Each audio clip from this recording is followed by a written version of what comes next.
Primeiro livro do profeta Samuel, capítulo 4, verso 21 e 22. Quem encontrou, diga amém.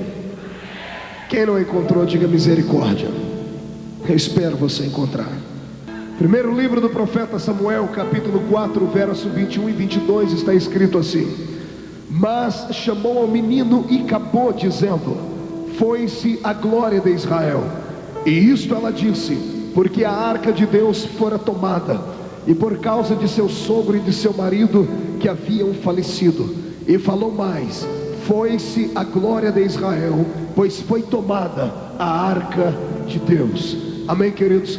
Feche a Bíblia, coloque no banco, na cadeira, e pegue na mão do irmão mais perfumado do seu lado. Se ele estiver usando perfume do Avon, perdoa ele, né, irmão? Nem tudo é perfeito. Glória a Deus. Querido, o som estava melhor daquele jeito. Abre mais um pouquinho aqui, deixa ele mais vivo para mim. Aleluia. Pegue na mão do seu irmão aí com carinho e aperte até ele falar aleluia. Pentecostal que não faz barulho está com defeito de fabricação, irmãos. Aleluia. Feche os seus olhos e vamos orar. Pai das luzes, eu te glorifico, eu te exalto por esta manhã linda e abençoada. Eu tenho certeza que em todos os pavilhões onde os seus filhos estão, a sua glória é uma realidade.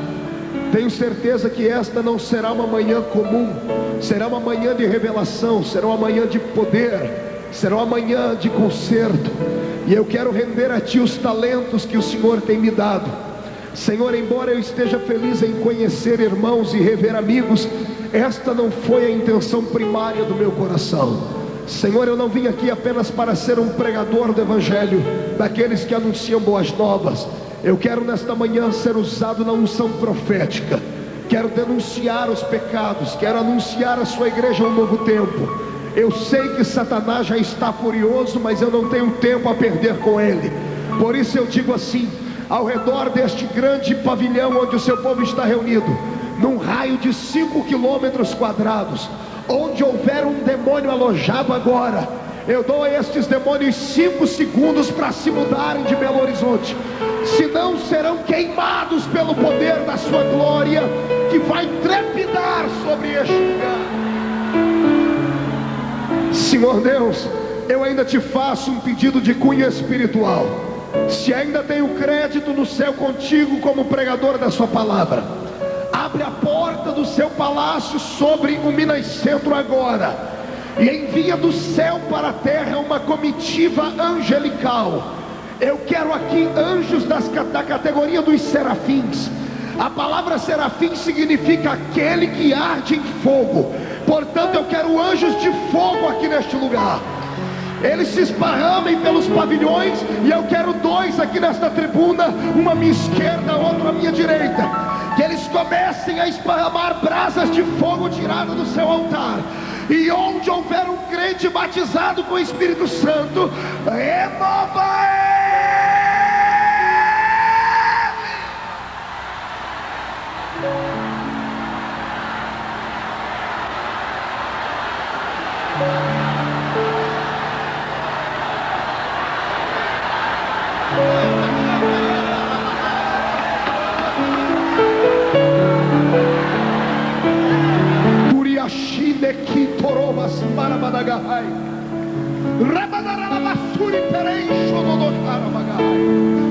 O Senhor não precisa de mim para curar ninguém. O Senhor não depende de mim para batizar com o Espírito Santo. Tu és onipotente, Pai. Mostra a sua onipotência. Sacode o coração desses crentes dentro do peito. Derrama a sua glória.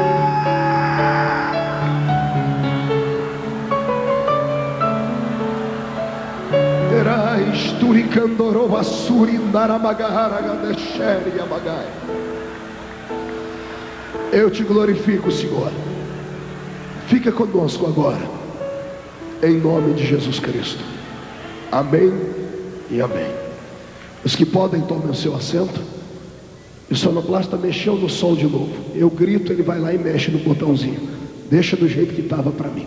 Então abre um pouquinho o médio para mim de novo. Glória a Deus. Aleluia. Mais um pouquinho. Glória a Deus. Eu estou pregando desde 5 de janeiro, todos os dias. A minha enxada é a minha garganta, ok? Eu não tenho uma voz bonita igual a do pastor Jerônimo, né? Mas um dia Jesus vai me abençoar assim. Queridos e amados irmãos, eu estou aqui com meu coração em frangalhos e a minha alma está muito temente a Deus. Eu não consegui dormir essa noite, esta madrugada. Passei a madrugada toda acordado em São Paulo, dado ao frio, dado a uma incontingência no meu organismo, devido às muitas labutas na obra do Senhor. Acho que dá para perceber as olheiras no rosto. Isso aqui é fruto de um trabalho incansável e árduo na presença do Pai. Eu tenho 31 anos de idade e ministro desde os 14 anos. São 17 anos ministrando a palavra de Deus. O ano passado pregamos em pelo menos 330 reuniões, cultos, em 16 países do mundo e o Brasil todo. Começamos dia 5 de janeiro e não paramos até agora. E a nossa agenda vai até quando Jesus quiser. E todas as vezes que eu venho para um lugar para pregar, faço isso com seriedade, porque eu acredito que vidas precisam ser mudadas. E eu tenho certeza que numa reunião de líderes, o assunto é muito mais sério do que pode ser pensado.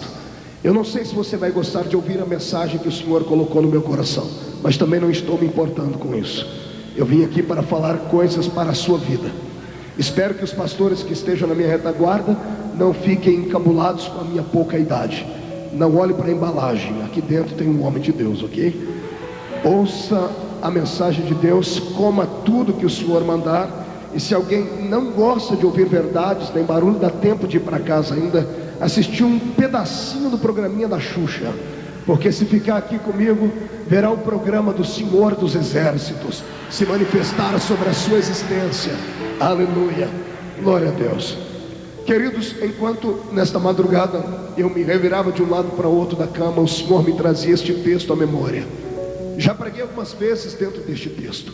O livro de Samuel é para mim um dos livros mais poderosos da Bíblia Sagrada.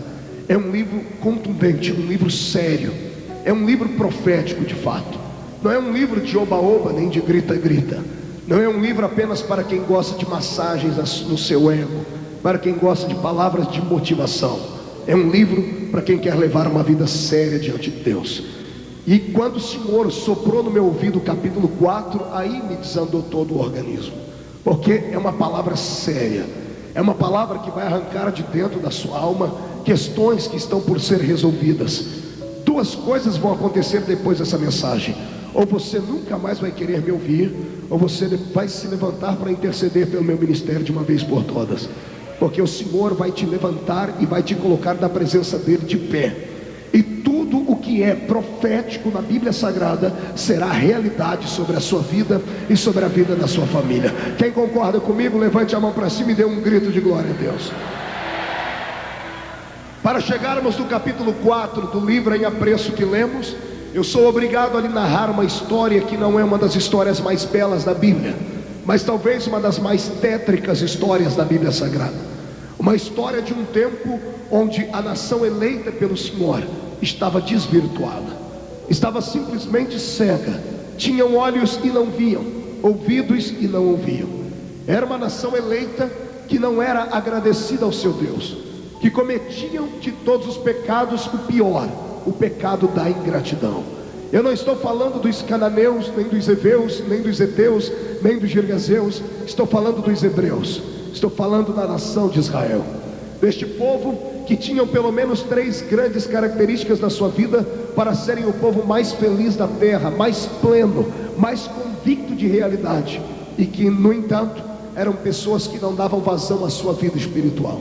Ser um judeu não significava ser mais um eu da vida, significava ter 3 marcas de Deus na sua essência para serem felizes, plenos e alegres. Primeira marca que trazia nos judeus uma diferença entre os demais povos da terra: eles eram eleitos. Diga comigo, eleitos. Estamos em um ano de eleição e todos nós sabemos que só vamos exercer a nossa cidadania votando em pessoas que nos representem, em pessoas que falem a nossa língua, em pessoas em quem nós podemos confiar. Só damos voto em quem nós podemos confiar. Quando a Bíblia diz que Israel era uma nação eleita, significa que Deus, ao olhar do céu para a terra, encontrou apenas na semente de Abraão uma nação em quem ele pudesse confiar, a quem ele pudesse regrar, a quem ele pudesse dizer assim: olha, eu preciso de vocês agora, aqui, nesse momento. E o Senhor depositou neles a sua confiança. O Senhor os elegeu, os colocou acima de todas as demais nações da terra, e o Senhor esperava pelo menos agradecimento. Já começando a parafrasear esta história, quando eu leio a minha Bíblia Sagrada no Velho Testamento, eu vejo o Senhor no Antigo Pacto falando com Israel, mas no Novo Testamento eu vejo o Senhor falando com o seu novo Israel.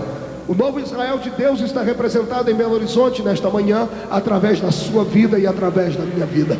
Quando Deus olha do céu para a terra nesta manhã, Ele não enxerga você como mineiro, nem como terráqueo. Quando Deus olha do céu para a terra, Ele te enxerga primeiro como celestiano, e segundo como seu novo Israel. Quando Deus quer revelar um segredo a alguém nesta terra, Ele não vai no coração dos homens mais ricos ou importantes. Pelo contrário, Ele entra pelas casas do BNH onde você mora, sobe os morros desse bairro e vai no seu ouvido segredar a você os seus segredos, porque você foi eleito pelo Senhor. Eu estou diante de um povo que antigamente pertencia a um partido da sigla PPP, Partido dos Pecadores Perdidos. Ninguém aqui poderia ser eleito para nada, nem a sua família acreditava em você. Aliás, até você, quando olhava no espelho, tinha raiva de si mesmo. Acredite, o irmão que está do seu lado era tão feio antes de aceitar Jesus, que quando ele olhava no espelho não sabia se ele estava de frente ou de costa. Nem ele tinha coragem de votar nele. Aí um dia, caminhando por uma dessas encruzilhadas da existência da vida, não fomos nós que o encontramos, foi Ele quem nos encontrou. Ele olhou para a minha cara, olhou para a tua cara e foi com a nossa cara. O que eu acho lindo é isso aqui: quando Jesus vai com a cara de alguém, pode se levantar demônios do inferno, homens da terra, anjo no céu, e ninguém pode bloquear a unção da graça que vem sobre ele, porque você foi eleito pelo Senhor. Nós não precisamos de um fórum político para nos eleger, não precisamos de um grande partido, nem de milhares de votos. Fomos eleitos com apenas um voto, o voto do sangue de Jesus Cristo na cruz do Calvário. Quem foi eleito por este voto, jogue a mão para cima e dê um grito de glória a Deus.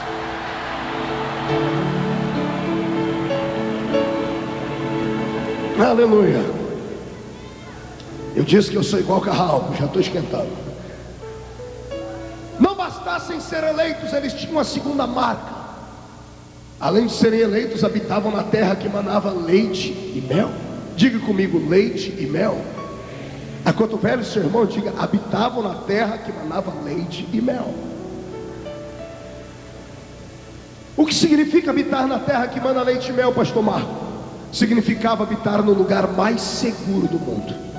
Há alguns anos atrás, os homens do nosso mundo, esses meros e réis mortais, achavam que o lugar mais seguro do mundo era aquela pequenina ilha de Manhattan, ali bem próximo a Nova York, onde estavam alojadas as torres do World Trade Center.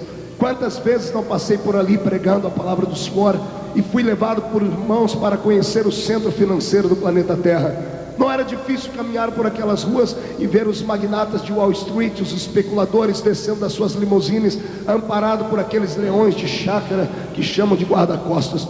Não era difícil passar por ali e ver a CIA, a SWAT, ver o FBI e toda a Polícia Federal americana guardando aquele lugar. Os governantes americanos arrogantemente iam para a TV e diziam: nós não temos medo de um ataque atômico, temos mísseis capazes de bloquear qualquer ataque atômico no mundo. E eles, com a sua arrogância e prepotência, estavam preparados para bombas atômicas, mas não estavam preparados para corações fanáticos, não estavam preparados para homens com facas de pão na mão, que entraram dentro dos aviões e lançaram aqueles aviões contra as torres do World Trade Center e o Pentágono. Amados, eu estava pregando lá exatamente nesta época. Foi uma convulsão nos Estados Unidos. As pessoas iam para a rua orar. E enquanto eu via aquela cena, o Senhor dizia: filho, esses aviões não atingiram apenas as torres do World Trade Center, atingiram o ego de uma nação que perderam a visão da cruz, uma nação que perderam a visão da santidade, que perderam a visão da seriedade da obra missionária. Foi isso que esses aviões atingiram. E eu me lembro que depois daquela data, o mundo está um caos, uma expectação de terror e medo assola a raça humana. Eu cheguei da Alemanha tem menos de 30 dias e hoje até para se entrar na Europa temos dificuldade por causa dos ataques que ocorreram lá em Madrid. não há mais segurança. Os homens não têm mais onde reclinar a cabeça e dizer: aqui estamos seguros. A expectação do terror provocada pela Al-Qaeda, por Bin Laden, desestruturou a raça humana por completa. E no meio de tantos lugares onde os homens pensavam que estavam seguros, eu só conheço uma raça que pode bater no peito e dizer: eu estou seguro. Estou seguro porque habito na terra que mana leite e mel. E a terra que mana leite e mel tem nome. E se eu perguntasse aqui, tanta gente ia errar, porque alguém poderia dizer: pastor, eu sei, a terra que mana leite e mel da minha vida é a Assembleia de Deus. E eu ia dizer: é claro que não. Também não é a igreja quadrangular. Também o lugar mais seguro do mundo não é a presbiteriana, a sorveteriana, a igreja Jesus Cristo foi ali e já volta. Não, o lugar mais seguro do mundo não é uma denominação. O lugar mais seguro do mundo é o centro da vontade de Deus. Quem está no centro da vontade de Deus pode se levantar contra ele 11 mil demônios, 1000 cairá ao seu lado, 10.000 à sua direita, e ele não poderá ser atingido, porque quem está no centro da vontade de Deus tem a proteção divina do lado dele. Olhe para o irmão que está do seu lado e veja se ele está no centro da vontade de Deus. Eu conheço o crente que está no centro da vontade de Deus só de olhar para a cara dele, irmão. É verdade, o crente que está no centro da vontade de Deus transmite paz, transmite alegria. Não fica com o olho seco igual o olho de coruja, igual desse irmão que está aí do seu lado, não. Também não fica com essa boca travada, essa boca de aço, essa língua de ferro sem adorar a Deus, não. Não fica parecendo uma estátua de museu numa reunião como essa. Quem está no centro da vontade tem que adorar. Aleluia. Toma o seu assento. Eu queria que o tecladista me acompanhasse, filho. Cadê o tecladista? Eu queria ver o rosto dele. Cadê ele? Aí você, quando o povo subir, olhe para mim, você sobe com o som. Quando o povo abaixar, você abaixa. Mas não me deixa sem te ouvir, tá bom? Senão não vai ganhar um beijinho também. E alguém me arrume um pouquinho de água, por favor. Não bastassem eles serem eleitos e habitarem na terra que manava leite e mel,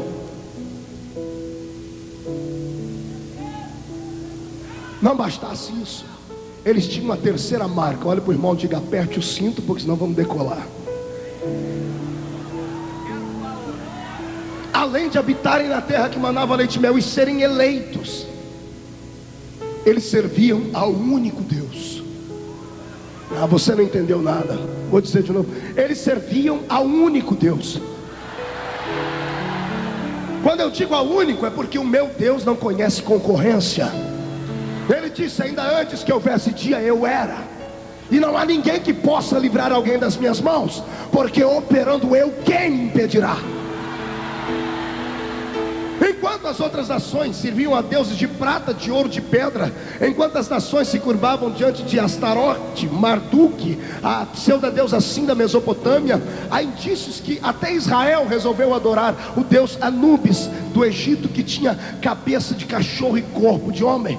O que dizer dos filisteus que adoravam a Dagon, uma sereia maldita?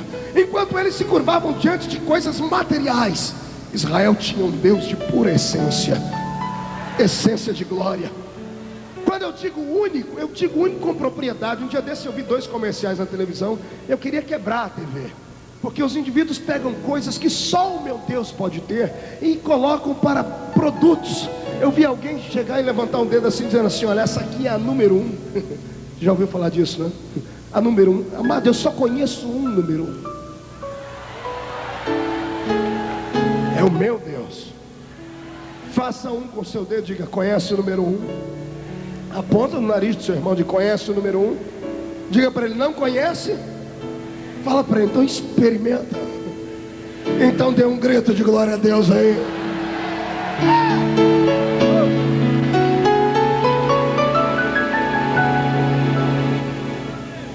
Enquanto as nações riam de Israel, porque diziam: onde está o seu Deus, Israel? Porque os deuses deles eram de prata, podiam ser tocados. Israel ficava todo acabrunhado, ficava envergonhado, porque o Deus deles não podia ser tocado. Só que Israel esquecia de uma coisa: o Deus dos outros homens podia ser tocado por eles, mas não podia tocá-los. O Deus de Israel não podia ser tocado por eles, mas estava sempre tocando neles. Algumas pessoas, quando vêm no meio da nossa reunião, elas sempre me perguntam: pastor, por que o Deus de vocês é surdo? Um dia desse eu recebi um e-mail de um intelectualzinho aí, de uma igreja dessas abençoada. Ele leu um livro meu e mandou um recado para mim, dizendo assim: você e o seu livro são uma aberração. E eu mandei um e-mail para ele, todo educado a princípio, dizendo para ele: por que eu sou uma aberração? Aí ele escreveu coisas que, como eu sou da roça, eu tive que pegar um dicionário para ler. Era o deão de uma faculdade evangélica no Brasil. Ele disse assim que quando eu estou pregando ou mesmo escrevendo, as minhas palavras provocam uma reação psíquica, mexendo na psique do ser humano, provocando reações psicossomáticas do cérebro. E eu falei: que desgraça é essa, Jesus? Fui pegar o dicionário para ler. Descobri que o indivíduo falou que eu tenho poder de hipnose, que eu manipulo a massa. Aí eu mandei um e-mail para ele bem educado, curtinho: o Senhor te repreenda, Satanás, para trás de mim.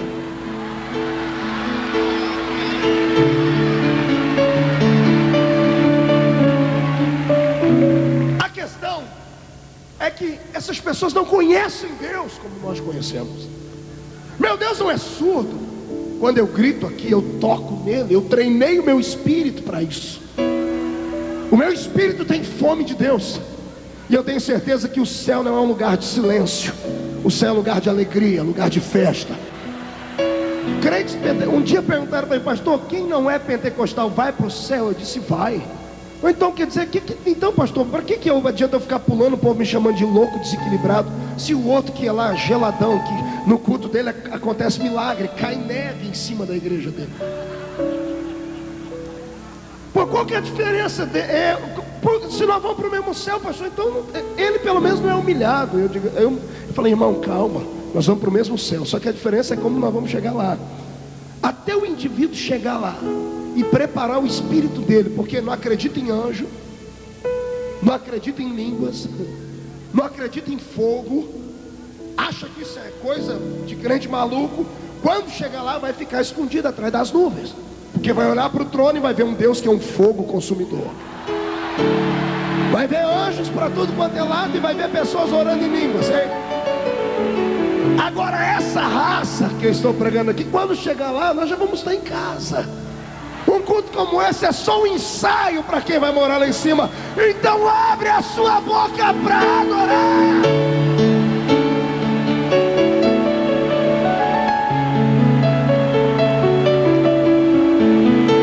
Aleluia. Glória a Deus. Pois bem, Israel tinha esse Deus que era verdadeiro. É como nós. Se você entrar numa igreja evangélica, você não vai ver o nosso Cristo crucificado ainda, porque ele não está mais na cruz. Quando você entra em uma outra igreja que tem a imagem de Cristo crucificado ainda, é por isso que lá há silêncio, melancolismo, as pessoas são depressivas e deprimidas. Ora, o Deus delas está na cruz até hoje, o nosso não está mais na cruz. Aí alguns dizem assim: ah, mas você nem conhece o seu Deus, vocês não têm a imagem dele. Conhecemos. Teve um cidadão na Bíblia que viu e deixou o retrato dele. É que ninguém tem coragem de pintar, porque eu acho que se começar a pintar é arrebatado. Mas um na Bíblia viu. Ele virou para trás para ver quem falava com ele e disse: eu vi. E os seus cabelos eram brancos como a lã branca. O seu corpo era coberto com um linho puro, um cinturão de ouro no peito. Os pés reluziam como o latão que saíra da fornalha. Os seus olhos eram como chama de fogo, e da sua boca saiu uma espada aguda de 2 fios. Este é o nosso Deus.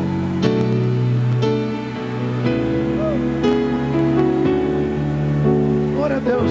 Diga para o seu irmão: esse é o meu Deus. Agora tome o seu assento.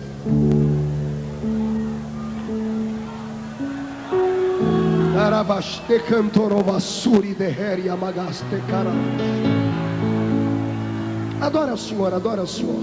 Adora, adora.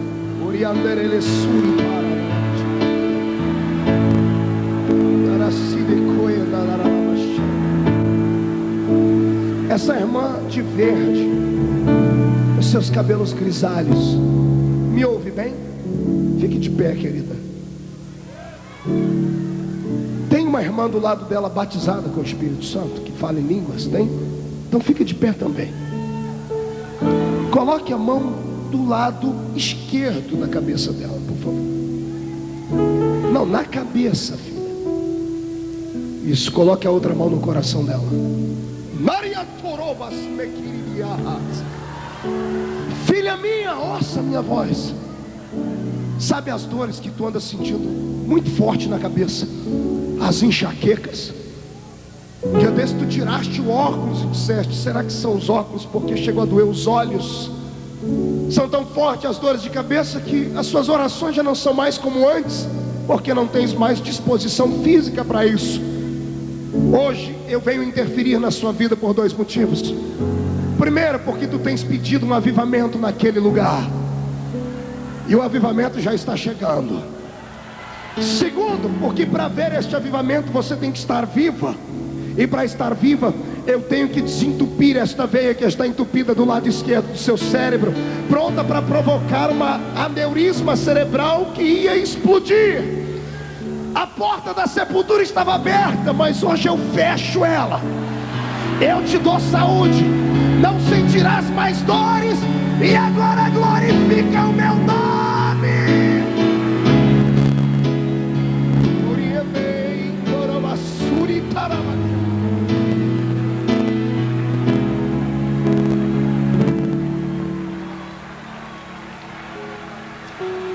Abraça ela, irmão. Cantará baixar. Toma o seu assento. Aleluia, Deus está aqui. Agora ouça, igreja. E quem tem um lenço, pegue ele, porque nós vamos chorar agora. Falar dessas três coisas que citei aqui é lindo, é empolgante, mexe com a gente. Pois Israel tinha tudo isso, pastores, líderes, pastoras. Eles tinham tudo isso e não davam valor. Era um povo acostumado a perder.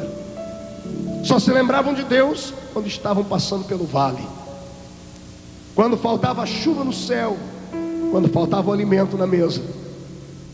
Eles pegavam seus ídolozinhos trazidos do Egito, escondiam debaixo de um pano, pegavam 12 pedrinhas, alicerçavam e adoravam a Deus.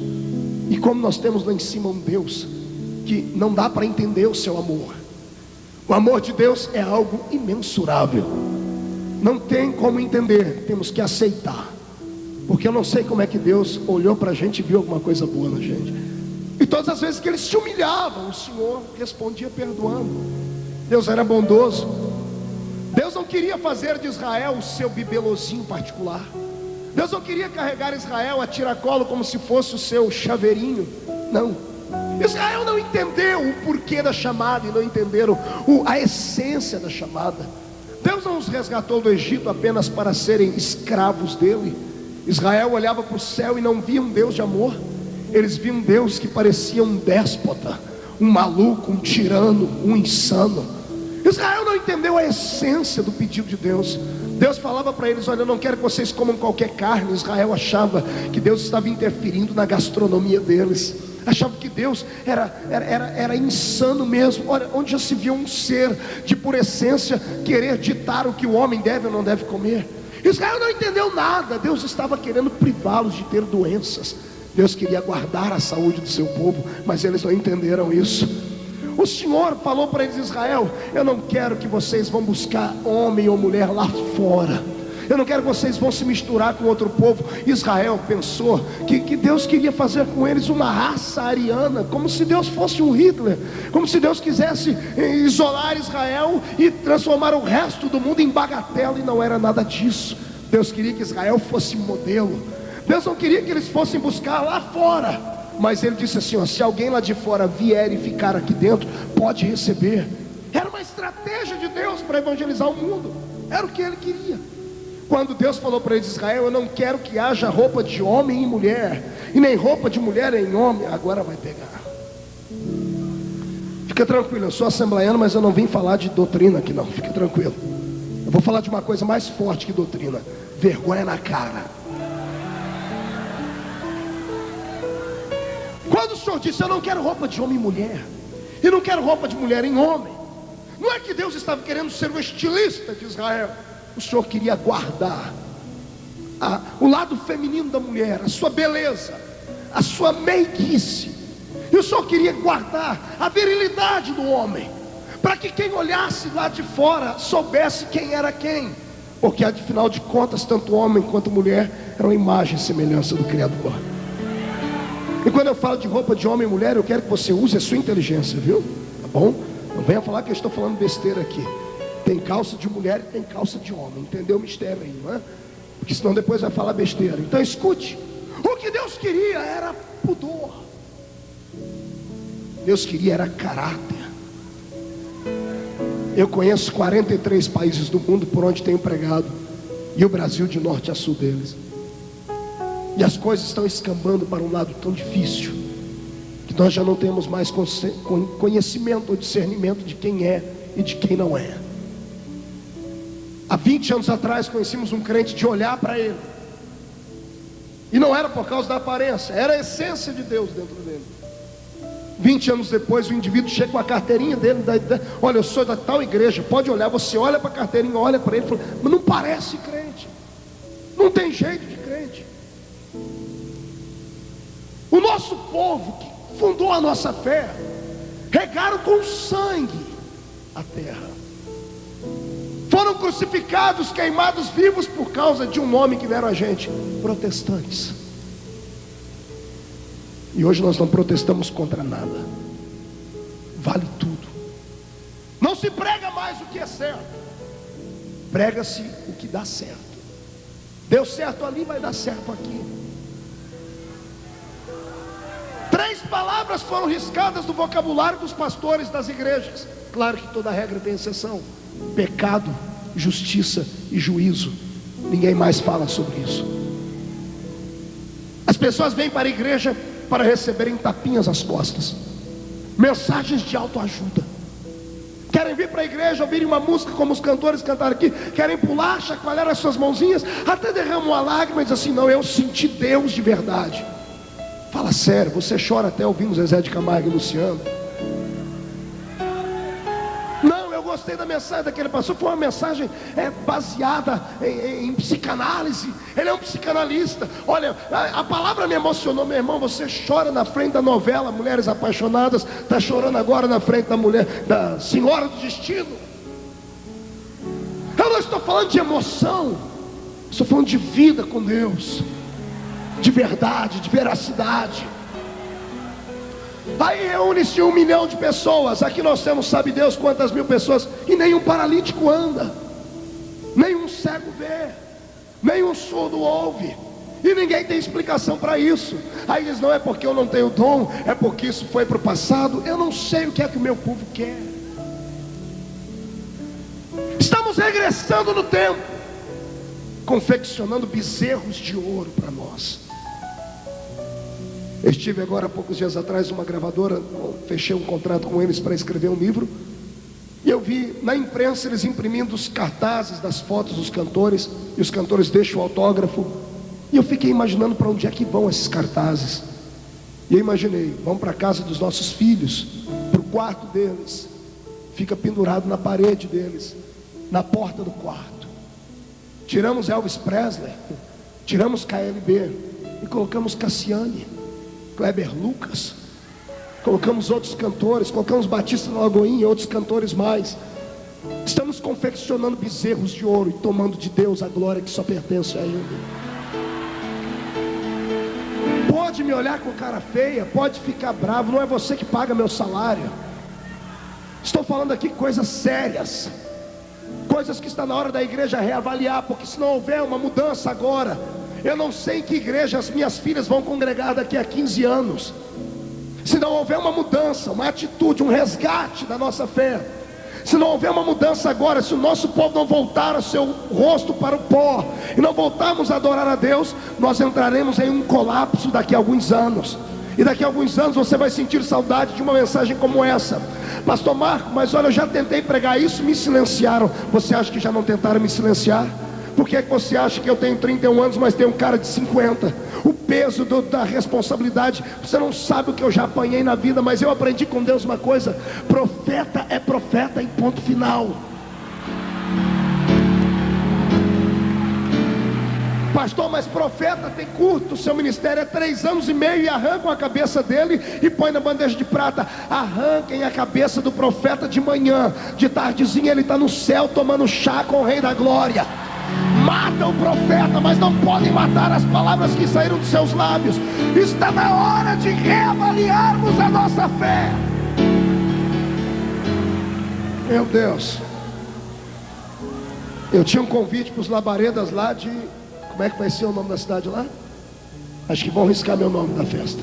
Governador Valadares. Há 3 meses atrás eu fui pregar num congresso lá no estado do Espírito Santo. Vivo sempre no limite, todo dia no limite. Eu cheguei aqui hoje, você não viu meu rosto antes de eu chegar aqui. Eu estava parecendo um gadareno. Eu estava com uma barba crescida. O irmão que foi me buscar foi: para comigo na farmácia. Se eu entrar desse jeito, eles vão querer expulsar de mim. Aí eu fui lá no hotel fazer a barba. Eu vivo no limite. E eu cheguei num ginásio gigantesco lá, tinha umas 10 mil pessoas, e um barulho lá dentro. Falei: Deus, o fogo está descendo aí. E me levaram para uma salinha, e eu dobrei meu joelho, estou esperando alguém vir me buscar para me levar ao púlpito. Bateu um cidadão na porta, eu abri com a caneta aqui atrás da orelha, ele uma pasta. Ele disse: Marco Feliciano. Eu disse: sou eu. Ele disse: o senhor se prepara que o senhor é a próxima atração. Eu falei para ele: ô filho do cão com a pomba gira, volta aqui. Eu sou o quê? O senhor é a próxima atração. Eu falei: atração é Faustão, Gugu, eu sou profeta, me respeite. Me respeite. Eu não vim aqui para fazer parte das suas filosofias. Eu vim aqui para falar a palavra do Senhor. Ele disse: que seja, o senhor entra daqui 10 minutos. Eu fiquei revoltado. Eu saí antes da hora e dei uma voltinha pelo ginásio. O ginásio estava apagado. Tinha um globo em cima do ginásio, luzes coloridas batendo, moças e rapazes pulando como se fossem cabritos. As moças em cima da cacunda dos rapazes. Um cantor em cima do púlpito, não posso chamar de púlpito, aquilo era um palco. Em cima do palco, cantando. Quantas vezes eu não orei ouvindo a música dele.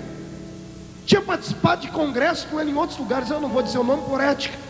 Mas quando eu cheguei ali, eu tentei entender o que Jesus disse quando ele quis falar assim, que uma fonte não pode jorrar água doce e amarga ao mesmo tempo. O cidadão estava com a calça prateada colada no corpo, uma camisete branca aberta até o meio do peito, um óculos colorido de noite, com um brinquinho na orelha, olhando para as mocinhas da igreja lá e mandando beijinhos, vasinhos, lindinhas, Jesus ama vocês e eu também. Me chamem de quadrado, me chamem de retangular, me chamem do que você quiser. Eu não pactuo com isso. Porque igreja para mim ainda é igreja. Uma reunião como essa é muito séria. Custou muito caro para Cristo Jesus nos reunir aqui. Não é uma festinha onde você vai receber apenas alguns docinhos e vai sair daqui dizendo assim: nossa, que cultinho lindo. Não! Igreja não é uma passarela de desfile de modas. Igreja não é uma agência matrimonial onde você vai para conquistar um namorado ou um casamento. Igreja não é um ringue de boxe onde você pega um par de luva e vai brigar com o outro por causa de posição, por causa de estrutura. Não! Igreja ainda é o quartel-general de Cristo na terra. Aqui está a geração que vai atropelar Satanás.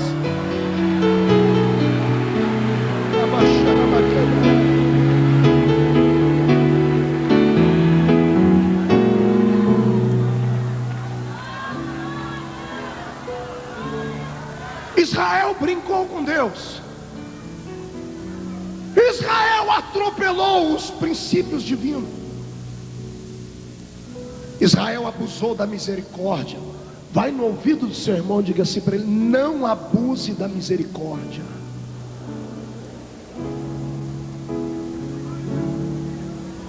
Porque o Deus que é misericordioso também é juiz.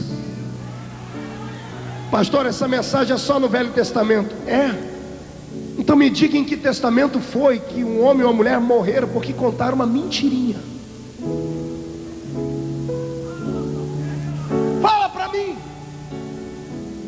Ô pastor, pega leve, não era essa mensagem que eu queria ouvir não. Eu vou sair porque tem uma outra reunião num outro lugar aqui que falou uma mensagem mais light. Vai, infeliz, vai lá.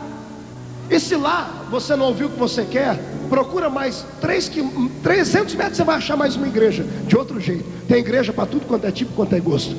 Se você caminhar mais um pouquinho e não achar nenhuma igual que você quer, abre uma para você. É mais fácil abrir igreja do que abrir boteco hoje. Hoje você pode fugir de uma palavra como essa, basta levantar e ir embora. Mas um dia nós vamos estar numa reunião infinitamente maior do que essa. E a pessoa que estará falando não vai estar jogando indiretas, ela vai chamar você pelo nome. E vai começar a falar as coisas que você fez e tem feito. Quero ver você se levantar e dizer: Senhor Jesus, para, senão eu vou embora. Estarás no juízo final. A minha Bíblia diz que será no hiperespaço, nem na terra será, não vai ter lugar para fugir. Então é melhor ouvir essa palavra, pela palavra do Senhor se converter, arrepender dos seus pecados e começar a ter uma experiência nova com Deus, porque está na hora de você ver o céu pelo lado de dentro, está na hora de você ver o sobrenatural acontecer. Mas para isso o Senhor quer uma mudança de vida, não é de qualquer jeito. Não abuse de Deus. Ô pastor, mas não é isso que eu ouço lá na minha igreja. Porque lá o meu pastor me dá uma mensagem de motivação tão forte. Ele diz assim: ó, não importa o que você fez, não importa o que você faz, porque Jesus te ama. É claro que Ele te ama, mas não pactua. O Senhor não abre concessões. Não se deixe enganar. Não se deixe ludibriar por homens que parecem ovelhas, mas são lobos travestidos dela. Não se deixe enganar por mensagens fraudulentas, mensagens de psicanálise, de autoajuda. Não se deixe enganar por palavras de motivação infundadas. A igreja de Cristo Jesus cresceu no mundo inteiro, não foi através de tapinha nas costas, foi através de duras perseguições. Foi através de gente que teve que morrer para que nós pudéssemos estar aqui. A nossa fé é muito mais séria, muito mais forte. Um dia desses eu chorei muito. Eu estava pregando no Canadá, uma igreja muito rica, muito grande, muito bonita, uma liturgia perfeita, e me levaram do Brasil para lá para pregar, e me deram 5 minutos para pregar. Por causa dos rituais, das coisas que tinha na igreja, da programação e tal. Saí dali, eu entrei dentro do quarto, me deu uma angústia, porque eu comecei a lembrar da minha fé primária, lá da Vila Tatu, onde eu nasci. Você não perguntou que buraco que eu saí? Tá aí, Vila Tatu. E eu me lembrei que desde a minha tenra infância eu aprendi com Deus, como homens e mulheres de caráter. Eu me lembro que tinha uma igrejinha lá na nossa cidade, no salãozinho da rua 1.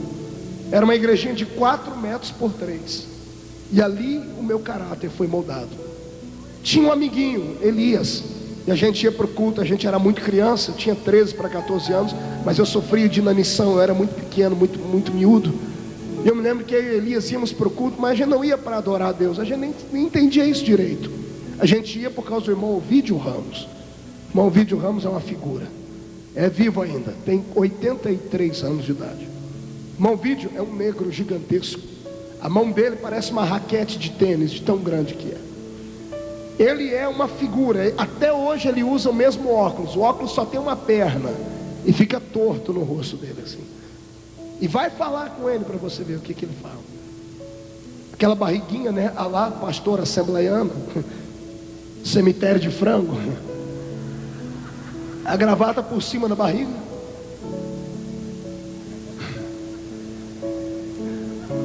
E para ajudar, o irmão Ovídio era analfabeto. E eu e Elias íamos para o culto só para dar risada do irmão Ovídio. A gente sentava atrás de uma pia que tinha lá no fundo, uma pia de cozinha, só para ouvir o irmão Ovídio.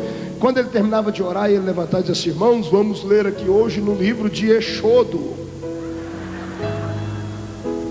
Porque ele dava testemunho que Jesus tinha ensinado ele a ler. Outro dia, vamos ler aqui no livro de Genésio. Era Gênesis, né? Duro foi esse dia, eu não aguentei, eu tive que sair correndo para o banheiro. Ele disse: vamos abrir a Bíblia no livro do profeta Albuquerque. Ei, irmão Vídeo. Um dia ele se empolgou e disse: vamos ler aqui no livro da profeta Joana. Era Jonas. Mas tudo bem. Um dia, esse culto eu nunca vou me esquecer. Eu me lembrei no quarto de hotel, eu dobrei meu joelho e chorei. Que era um homem muito simples, da roça. E eu me lembro que ele disse assim: irmãos, eu não tive tempo de ler a Bíblia hoje, porque eu trabalhei muito. E onde eu abrir, Jesus vai me inspirar para pregar. Só o sangue. E abriu, e caiu em Crônicas. Naquelas páginas da Bíblia que só tem gente que gerou gente. 5 páginas de nome. Pense num analfabeto lendo aqueles nomes complicados da Bíblia. Irmãos, eu não me aguentava. Eu e Elias, eu não aguentava mais. Só que de repente caiu um fogo na igreja. Mas incendiou, que os irmãozinhos entraram no reteté de Jesus. E pai, e dançando. E eu falei: o que está acontecendo, Elias? Só nós dois não estamos sentindo nada. Aí toquei no ombro da irmã Maria de Paula, que era uma irmãzinha lá, uma irmãzinha muito simplesinha, só tinha 2 dentes na boca. Glória a Deus. Eu falei: irmã Maria de Paula, o que está acontecendo? Ô menino, você não está vendo que ele está cheio do Espírito? Eu falei: que cheio do Espírito? Pô, ele está lendo em língua estranha já faz 5 minutos. Caiu fogo, os irmãos achavam que ele estava lendo em línguas, imagina. Era tudo desse jeito. Oh Jesus. Só que olha para cá. Só tinha uma coisa. Quando aquele velho parava de ler, fechava a Bíblia e trazia ela aqui no peito, ele levantava aquela mão gigantesca para o céu, com óculos perneta nela. Ele dizia assim: eu não sei falar bonito, mas eu sei falar 4 coisas que ninguém nunca vai tirar de mim. Primeiro, meu Jesus sarva. Segundo, ele cura. Terceiro, ele batiza com o Espírito Santo. E quarto, vai voltar na terra para me arrebatar.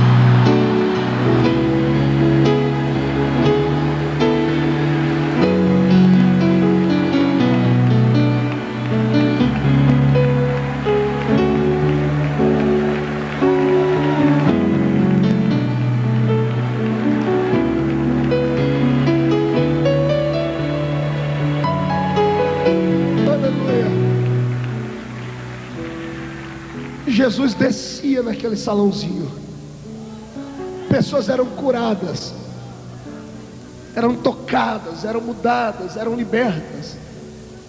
E nesse dia que eu estava no Canadá, eu chorei, porque eu falei: Deus, que saudade daquilo. Saudade de uma época onde o que valia era a simplicidade. A igreja não tinha status, a igreja era perseguida. A gente cantava os hinos simples, feitos ali no joelho. Não eram mensagens escalafobéticas, eram coisas puras. Só que não tinha um culto que Deus não operasse. E hoje eu viajo o mundo inteiro, e meu escritório recebe lá. Um dia desse o Rafael sentou comigo e disse: pastor, é mais de 200 convites por dia, no Brasil e no mundo inteiro. Só a Assembleia de Deus tem 160 mil templos. Sabe que hoje pedem para mim, para eu pregar na igreja deles, pedem para eu mandar um currículo. Querem saber quantos idiomas eu falo, qual é a minha formatura, quais os lugares que eu já preguei. Querem saber qual é a estirpe ministerial da qual eu faço parte. Eu tenho medo do futuro, irmãos. Tenho medo porque eu não sei em que igreja minhas filhas vão frequentar daqui a 15 anos, como eu disse. Eu olho para esses jovens que estão aqui e me dói por dentro, porque depois de andar muito, os meus olhos viram coisas que os seus nunca vão ver, e eu oro para nunca ver. que você deve habitar num lugar de paz, a sua igreja deve ser uma bênção, mas eu conheço igrejas que Jesus não entra dentro delas, porque o povo se separou de Deus. Os pastores não têm mais coragem de falar palavras de verdade. As pessoas que têm oportunidade na igreja são pessoas que têm dinheiro, que têm influência, que têm um sobrenome forte, ou que veio lá de fora, falou que é ex qualquer coisa, a gente traz aí, bota no púlpito para pregar. Aí o filho da casa, nascido na igreja prata, não tem oportunidade nem de falar um oi na igreja. As coisas precisam mudar, porque se não mudar, o Senhor vai começar a cobrar da minha geração. Feche seus olhos por um momento e chora comigo, sacerdote. Chora comigo, irmão. É bonito ver o povo pular, cantar, é bonito ver uma multidão como essa. Só que Deus nunca se deixou levar por quantidade. O Senhor procura qualidade.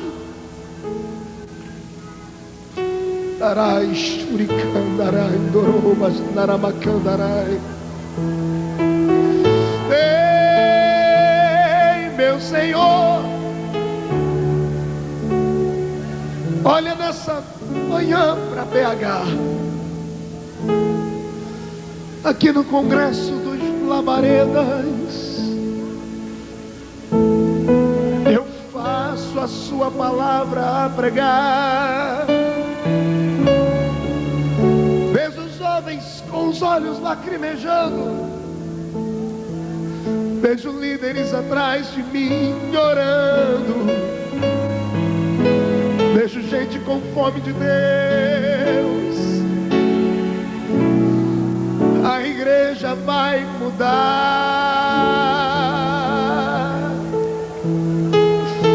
Vem dará sua ideia, mas vem,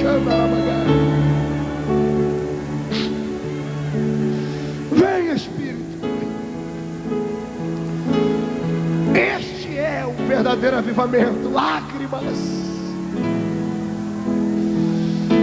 Arrebata nossa alma. Eira que adorou a suri de Aramagai. Oh Jesus, eu te amo.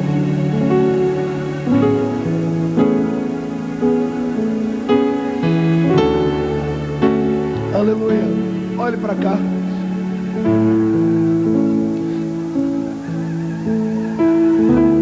Israel fez tudo o que Deus não queria que eles fizessem. Deus avisou. Só no livro de Juízes, Israel se curvou diante das outras nações por mais de 270 anos. Erravam, pediam perdão, o Senhor perdoava, caíam. Chegou uma hora que Deus disse assim: basta, enough, pare. Se vocês não conhecem a linguagem do amor, Israel, vão ter que conviver com a linguagem da dor. E Deus fez uma coisa que eu jamais imaginei que Ele faria. Ele encomendou um povo para destruir o seu povo. Deus suscitou o coração dos filisteus para virem contra eles. O púlpito da igreja do Velho Testamento estava destruído. Eli estava cego e gordo de tanto comer da gordura das ovelhas. Os dois filhos, Ofni e Finéias, estavam desgraçados. Os dois, as mulheres vinham ofertar, eles levavam elas para os cantos do templo e se prostituíam com elas. Tinha um ritual sagrado dos sacerdotes que eu não entendo, mas o Senhor havia escolhido. As pessoas traziam a oferta, cozinhavam a carne. O sacerdote, cada um deles tinha um garfo, um tridente. Eles tinham que enfiar o garfo dentro da panela e tirar um pedaço de carne cozida, levantar para cima e dizer: obrigado, Senhor, pela minha parte. Os filhos de Eli não queriam carne cozida, queriam carne assada. Eles pegavam e denegriram tudo que havia de santidade na casa do Senhor. Estavam com a mente cauterizada. O pai não tinha coragem de corrigir os filhos. E se o púlpito da igreja do Velho Testamento estava destruído, imagine como estava a igreja. Porque a igreja é liderada, a igreja é sensível, ela vai para onde a gente manda ir. Deus olhou para o povo e disse: vai doer mais em mim, mas eu vou ter que fazer. Os filisteus vêm, o atalaia está em cima das muralhas e grita: os filisteus vêm contra ti, Israel. Alguém grita embaixo: qual o número deles? Uns 10.000. Israel em pouco tempo levanta 30.000 soldados. Era 3 por 1. Humanamente falando, a batalha estava vencida. Só que quando eles caem no meio da batalha, Flávio Joséfos, um historiador, diz que era algo sobre-humano. Um filisteu atirava uma flecha, a flecha atravessava 2 soldados israelitas. Uma catapulta dos filisteus derrubava 15 israelitas. Começaram a cair os filhos no meio da batalha, começaram a morrer um a um. Deram uma trégua, foram para o canto. Ofni e Finéias no meio da batalha começam a conversar, dizer: o que está acontecendo com a gente? Estamos no número 3 vezes maior do que eles, não vencemos. Se lembram dos pecados que cometeram? Eu acho que são os nossos pecados. Então vamos pedir perdão de novo. Nós temos uma arma secreta. Qual arma? A arca. A arca está lá, vamos mandar buscar ela. Quantas vezes os sacerdotes com a arca no ombro não abriram rios? Quantas vezes com a arca na mão não vencemos batalhas? Busque a arca. De repente uma carruagem vai buscar a arca, e quando a arca vem subindo o morro, a montanha, os soldados que estavam machucados, sendo tratados porque havia sido dado uma trégua, olharam de longe e reluzia o brilho da arca, e começaram a se perguntar: o que é aquilo? E alguém dizia: é a arca de Deus. Mas o que é a arca de Deus? É a presença dele no nosso meio. E as histórias começam a percorrer o arraial deles: olha, com essa arca nós podemos tudo. E de repente a lenda da história da arca inunda o coração dos soldados. E quando a arca chega no meio deles, a minha Bíblia diz que eles fizeram tanto barulho que os filisteus do outro lado tremeram e disseram: parece que Deus desceu no meio deles. Só que era só barulho, era vazio, era oco.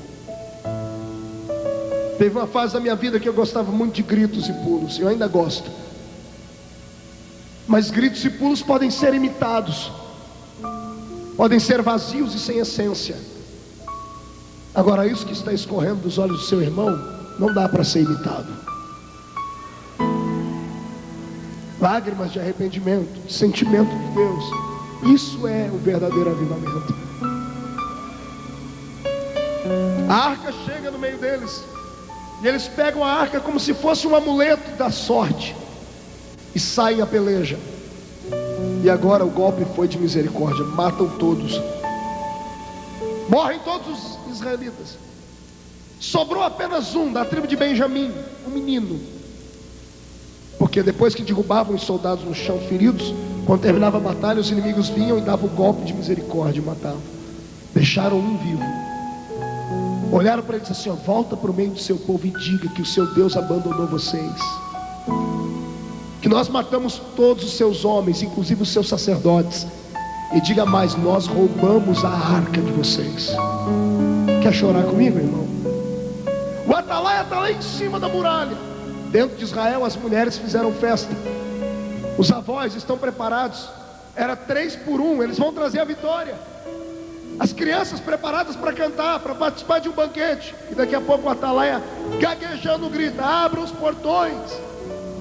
E o povo gritando lá dentro: está vindo o exército. E o atalaia: não, só está vindo um. E vem machucado, vem se arrastando, ensanguentado. As pessoas vão saindo da frente, ele senta no centro da praça, os velhos, as crianças, as mulheres, todo mundo tem perguntas a fazer. E antes que alguém pergunte, ele diz: mataram os nossos homens,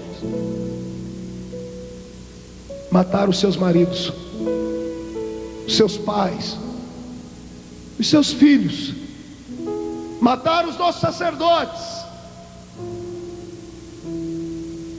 E aí vem o golpe final: e levaram a arca de Deus embora. Quando ele diz levaram a arca de Deus embora, Joséfos diz que os velhos caem no chão, começam a rasgar a roupa e jogar cinza na cabeça. Os netos pulam em cima dos vovôs e dizem: vovô, não fique assim, a gente vai fazer uma outra arca. Os velhos gritavam mais ainda, porque as crianças não sabiam o que era aquela arca. A geração que nascera não conhecia aquela arca. Eles pensavam que era um porta-joias, mas era muito mais do que um porta-joias. Era o símbolo de Deus no meio do povo. Quando os velhos ouviram que a arca foi embora, eles começaram a dizer: Deus, perdoa a gente. Eles oraram 1 dia, 2, 3, 10, 1 mês, 2 meses. No 4º mês, até aqueles que haviam casado novos estavam na rua vestindo sacos. No 5º mês, até as crianças de cola eram colocadas no chão para gemer. Foram 7 meses de grito, porque eles perderam a presença de Deus. Quantos cultos você tem participado assim, irmão? Você alegra a sua carne cantando, porque a música alegra, mas você não ouve uma mensagem que mexe com você, que te faz pensar. Fala para mim. E nós, líderes, nos preocupamos mais com as entradas da igreja, como se a igreja fosse uma empresa que tem que gerar recursos, tem que ter dinheiro. Eu sei que sem dinheiro não se faz nada, mas alguns anos atrás a gente se preocupava mais com a igreja como organismo. Hoje preocupamos mais com a igreja como organização. Aí a igreja como organização vai bem, é bonita, tem status, CNPJ, conta em banco, estrutura, hierarquia, tem tudo, como organização. Tem hospital, tem creche, tem prédios, edifícios, tem carros, tem tudo, jornal, mídia, TV, como organização. Só que a igreja como organismo está morrendo, porque a igreja como organização é o nome que nós temos lá. A igreja como organismo tem outro nome, chama João, Maria, Antônio, Marco, aquele pobrezinho da igreja que não consegue chegar perto de você, que tem que passar por secretária, pela secretária do secretário. Aí se ele chegasse lá na porta com um carro importado, ele entrava rapidinho, mas vem de bicicletinha. Estamos voltando no Velho Testamento. Tinha uma raça de gente que quando vinha sacrificar, trazia uma junta de bois. Tinha empregados para trazer a junta de bois. O sacerdote recebia eles de mãos abertas e dizia: eu te abençoo sua entrada, a sua saída. Aí lá atrás vinha as viúvas com um pouquinho de farinha na mão. O sacerdote: é tudo que eu tenho. O sacerdote falava assim: põe aí. Estamos voltando no tempo. É por isso que não há mais vida, não há essência, não há graça.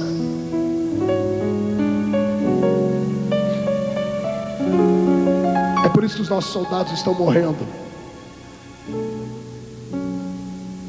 É por isso que a arca foi embora. Aquela arca era muito mais que um porta-joias. Ela tinha dentro dela a essência da fé judaica. As tábuas da lei estavam dentro dela. O vaso de ouro com maná estava dentro dela. A vara de Arão que floresceu estava dentro dela. Eu precisaria de 5 horas para falar sobre cada um desses itens aqui, mas dá para dar uma pinceladinha. Quando a arca vai embora, quando a presença de Deus sai do meio do povo, a primeira coisa que vai embora é as tábuas da lei. Ninguém mais prega a verdade, ninguém mais cobra nada de ninguém. Os mandamentos deixam de ter validade, porque sem a presença de Deus ninguém tem coragem de corrigir o outro. Quando vai embora a arca, vai embora a vara de Arão, que fala da simplicidade de Cristo. Ele, oliveira verdadeira, nós, jambuzeiros bravos, enxertados nele. A simplicidade da fé foi arrancada de nós. Criamos uma teologia paralela à que os nossos pais nos ensinaram, a teologia das possibilidades. Chegamos ao ponto de falarmos coisas horríveis e entra aqui e ninguém mais percebe que é coisa errada.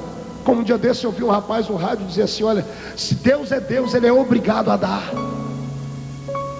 Onde foi que esse infeliz leu isso? Se Deus é Deus, Ele tem que fazer. Se Ele fizer, Ele é Deus. Se não fizer, Ele continua sendo Deus.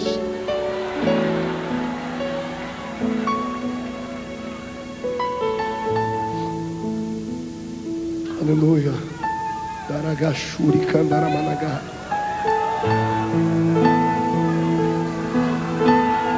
Foi embora o maná. O que era o maná, senão a comida revelada? Não temos mais mensagens espirituais. Temos mensagens enlatadas, condensadas, aperfeiçoadas ao estilo de público que vamos pregar. Mensagens que usamos elas para mexer com o povo, mas de repente lá no final nós vamos tirar tudo que o povo tem. Não temos mais uma palavra revelada, aquela palavra que vai mexendo com a pessoa, alicerçando ela na fé. Porque o maná foi embora com a glória de Deus. E o vaso de ouro, que fala dos dons espirituais, sumiram. Ah não, pastor, a gente fala em línguas e só isso. E ainda tem uns crentes que você senta perto dele, dá vontade de mandar ele parar. Que a língua dele é assim, glu, glu, glu, glu, glu, glu, glu, glu, glu. Espírito do peru. A essência da nossa fé está sendo tirada aos poucos. Aleluia. Quando eu falo em fogo, você grita. Quando eu falo em anjo, você voa. Quero ver dar glória a Deus agora. E o pior não é isso. Eu tenho 5 minutos para terminar e essa mensagem tem mais 1 hora.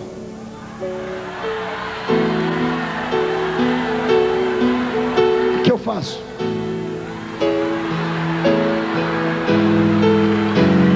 Então dá um grito de glória a Deus aí.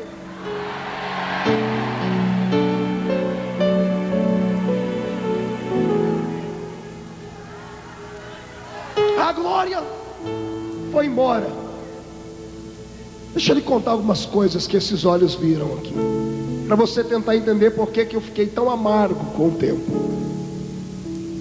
Eu preguei na Inglaterra a primeira vez, há uns 3 anos atrás, 4 anos atrás, a primeira vez. E me levaram numa igreja, numa cátedra linda, estilo barroco, bem no centro de Kensington, bem próximo ao metrô da cidade. Quando eu entrei naquela igreja, meu coração acelerou. Eu vi naquela igreja a história real de tudo que eu havia lido em livros. Eu era professor de eclesiologia no seminário, e eu estava agora na igreja que foi palco dos maiores avivamentos da Europa. Quando eu entrei naquela igreja, eu subi ao púlpito dela. A acústica da igreja era tão perfeita que não precisava de microfone. 2.000 lugares para sentar. Nas paredes da igreja, placas com o nome de homens que pregaram ali. Alguns deles você conhece: Moody, John Wesley, Charles Finney, Jonathan Edwards. Quando eu li o nome desses pais da fé, meu coração acelerou e meus olhos marejaram. Do lado direito do púlpito tinha uma placa de bronze escrito: os maiores milagres e avivamentos da Europa começaram aqui. E eu agora estava naquele lugar e era domingo de manhã, o maior culto da igreja. De repente eu vi que o pastor entrou, eu corri para o banco, sentei, eu e um amigo, e eu participei do culto, o maior culto daquela igreja, onde foi o palco do avivamento da história da Europa. Tinha uma multidão sentada na igreja de 6 velhos, 3 casais, eu e Enoque, meu amigo, e o pastor que chegaram no púlpito.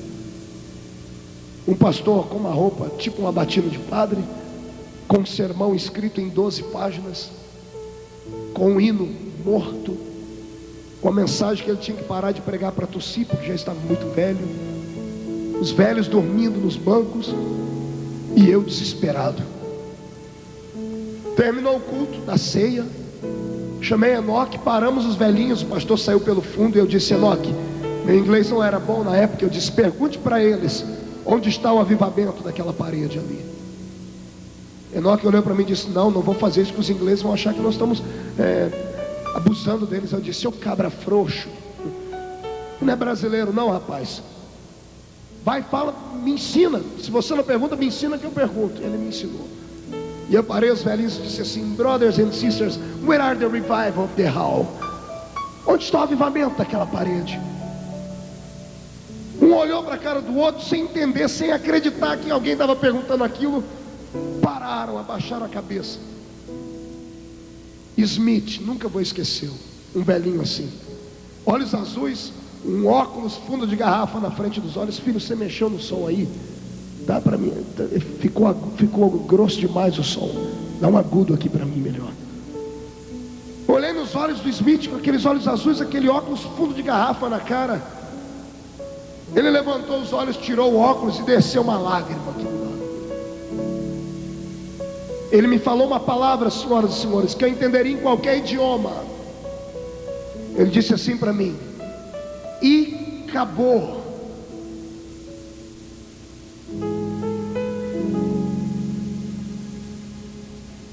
Pergunta para o seu irmão se ele sabe o que é e acabou.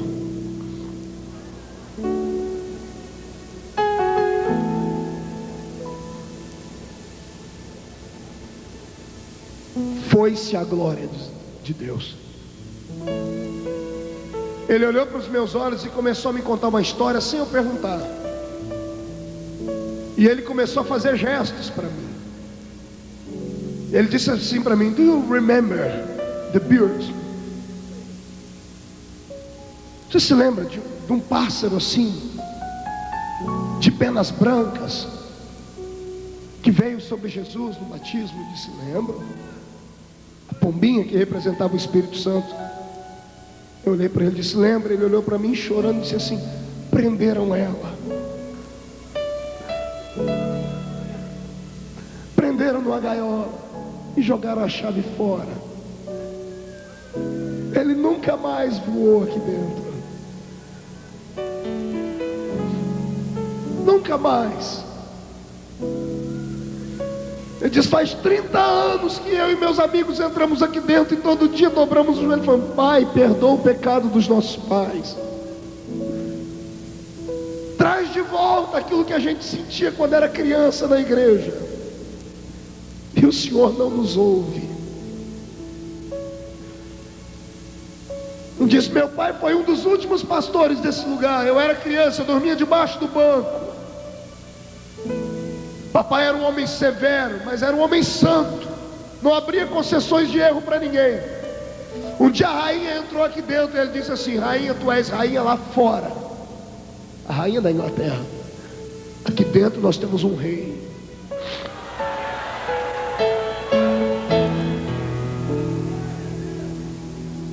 A igreja cresceu, só que o papai ficou obsoleto porque era muito velho, arcaico. Reuniram a cúpula da igreja, deram uma casa de verão para ele e trouxeram uma outra pessoa mais nova, política, bonita, poliglota, articulado. E ele começou a ministrar e era uma bênção porque ele falava tanta coisa bonita. Só que quando começava a levantar as pessoas para profetizar, ele chacoalhava o sininho dizendo: por onde passou o espírito da profecia que não veio falar comigo antes, que sou pastor da igreja? Só eu profetizo aqui. Ninguém mais podia contar visões. Não havia mais o carisma da essência da liberdade do Espírito. Ele disse: com o tempo acabou tudo, pastor. Com o tempo acabou tudo. Só restamos nós. E a gente tem pedido a Deus para devolver para nós. Irmão, talvez você não sinta o que eu sinto porque você não viu. Você já entrou numa igreja onde Jesus não está lá. Numa igreja que parece um mausoléu. Sabe o que é um mausoléu, né? Aquelas casas de cemitério. São belas por fora, ornamentadas, letras garrafais, de mármore. Tem alguém que cuida, põe flores todos os dias. Mas quando você abre a porta, lá dentro só tem coisa morta. É assim que muitas igrejas estão. Eu estou pregando aqui para vivos, sim, mas estou pregando para alguns zumbis. Gente que há muito tempo não derrama lágrima na presença de Deus, que não sente a presença do Senhor. Ouve uma mensagem como essa e só não vomitou ainda porque o Senhor está segurando. Só não se levantou para ir embora porque está com vergonha. mas está doendo aqui dentro do ouvido. É para você essa palavra. Seu crente acabou, obreiros acabou, igrejas acabou, ministérios acabou. A glória do Senhor foi embora. O Senhor está tratando da sua igreja.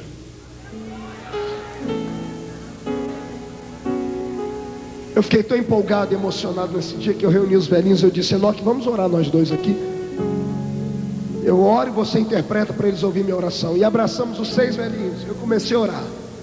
E eu me empolguei na oração. Na oração eu disse assim: Deus, quem está orando não é um britânico, é um brasileiro, lá da Vila Tatu, mas que desde criança sente a sua presença. E eu não admito ver homens e mulheres como esses pedindo e o Senhor não responder. Senhor, se o Senhor não ouve a eles, me escuta, Pai. Derrama sobre eles de novo a sua glória. E na minha oração, Enoque interpretando, Jesus me tomou, eu comecei a orar em línguas. Ele parou, não conseguiu interpretar mais. Os velhinhos perguntaram para ele: o que ele está falando? O que ele está falando? Ele disse: ele está falando na língua dos anjos. Eles se conferenciaram, chegaram perto de mim, ouviram e diziam um para o outro chorando: nós já falamos isso. Nós já falamos essa língua um dia, quando a gente era criancinha, nos cultos de criança. Eles dobraram o joelhinho no chão, os velhos dizendo: Deus, devolve para nós, dá de volta. Coloquei minhas mãos em cima dele e disse: Jesus, renova eles, Pai. Renova. Começamos a orar. Isso era umas 11h30 da manhã. Era 2h da tarde, ainda estamos lá: Senhor, renova eles, meu Pai. 2h30 da manhã, estávamos orando, já estava todo mundo jogado no chão. Jesus não aguentou, porque tem oração que toca. 3h da tarde, 2:50, não me lembro, Jesus derramou fogo do céu. O Smith com óculos jogou o óculos para um canto. Ele tinha uma bengalinha, jogou a bengala para o outro. Eu queria que você visse um velhinho de 70 anos de idade fazendo assim, pulando na presença de Deus, orando em línguas de novo. Naquele dia eu falei: Senhor, no teu nome, meu Pai, não me deixa falar aquilo que os homens querem ouvir. Me ajuda a falar aquilo que eles precisam ouvir. O que eu estou falando aqui não é uma mera mensagem de efeito, de passageiro, não. O que eu prego aqui hoje é uma questão de sobrevivência. Está na hora de revermos os nossos princípios, os nossos conceitos. Se há algum crente que concorda comigo, por gentileza, abra os seus braços, grita, chora, clama.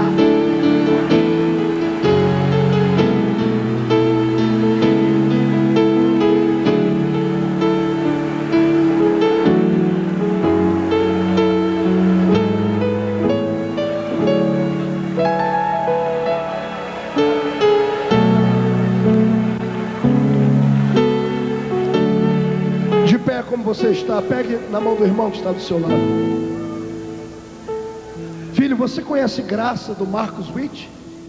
Tecladista? Conhece Graça? Toca para mim.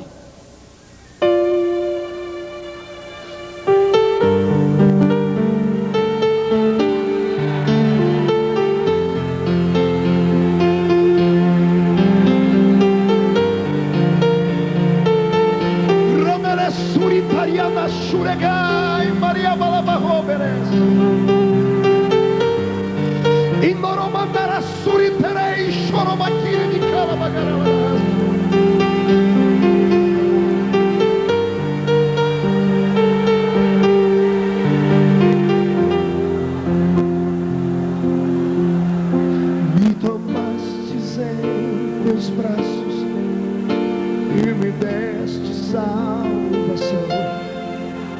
Seu amor é derramado no meu coração. Não sei como agradecer-te que fizeste tu por mim. Eu só posso dar-te agora minha canção.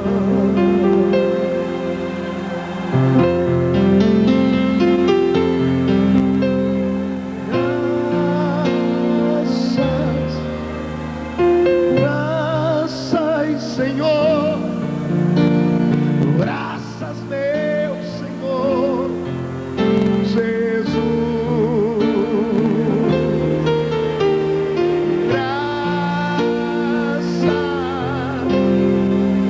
Graças, Senhor, graças, meu Senhor Jesus.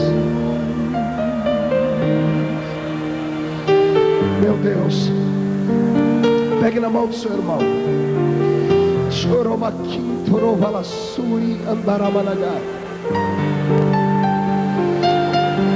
A glória foi embora, mas vai voltar. A arca está diante de Dagon, mas o Senhor vai mandar um anjo para arrancar a cabeça de Dagon e os braços dele. A glória vai voltar, e a glória do segundo templo será maior do que a glória do primeiro. Eu profetizo que uma onda do poder do Espírito está entrando dentro desses lugares aqui. Pessoas receberão poder até não aguentarem ficar mais em pé. Jesus, devolve a sua glória agora, agora, agora.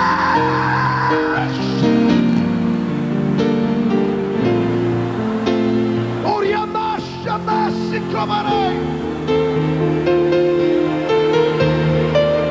Urinei trova la suridai shirikandorobaga. Senhor, aqui atrás de mim, entre os pastores, missionários e missionárias, eu quero que o Senhor traga de volta para dentro deles a essência do primeiro amor. Eu quero que esses homens e essas mulheres sejam inundados agora por uma presença metafísica transcendental da sua parte. Onde houver um homem e uma mulher, que o Senhor vai começar a usar 10 vezes mais de unção e poder. Derrama sobre eles agora, agora, agora, agora. Orai shandarere suri tarabaga.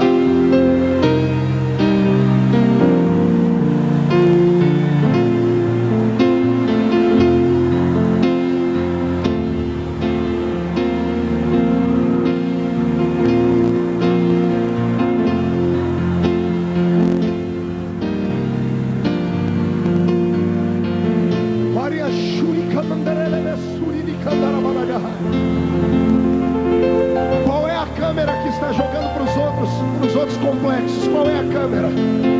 Qual é a câmera que está jogando para os outros complexos? Qual é? Aquela ali ou é essa? Me ajude, qual é a câmera? Qual é a câmera? É essa? Todas elas, em nome de Jesus Cristo. Todos levantem as suas mãos, todos. Jesus, eu quero agora uma unção maciça, concreta e pesada. Onde houver um crente que quer mudança de vida, derrama poder sobre eles até não aguentarem mais ficar em pé. Agora, agora, agora, já!